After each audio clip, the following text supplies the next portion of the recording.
With you guys being a younger crowd for the most part, I'm going to go ahead and ask something that I'm guessing you spoke on it a little bit. Gentleman on the far, your Kyle. left, my right. Kyle. What are you guys using for?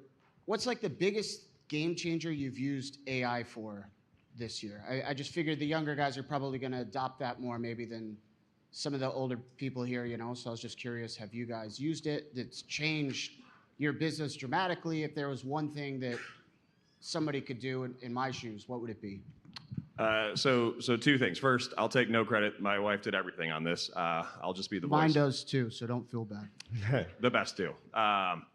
So my wife, earlier this year, she named it Ari. So Ari is her AI bot that she created for our business. Not only does Ari know our entire book, it knows our employee handbook, it knows our core values, mission, everything, so our staff can reference it if they're in a predicament on how to handle a situation or how we do business. But it's as far as on a deck or outdoor living space job, a sales rep can type in an address. We have municipality codes programmed into it so they can get immediate feedback on FAR requirements, setback requirements, as well as you can put just the dimensions of a deck, and it will give you every piece of material needed to complete the project so we can get takeoffs done pretty quick. So aside from the recruiting that I talked about earlier, yeah, she went through and did that. And it's the same one that does our recruiting too. Can I talk to you after the break on that? Sure. All right. Well, never mind. I'll ask you afterwards. Perfect. Yeah, so one thing that we use AI for is for appointment setting. So we have, if you were to text in after hours or even during the hours or business hours, we have an AI bot that will go back and forth with you texting, trying to set an appointment.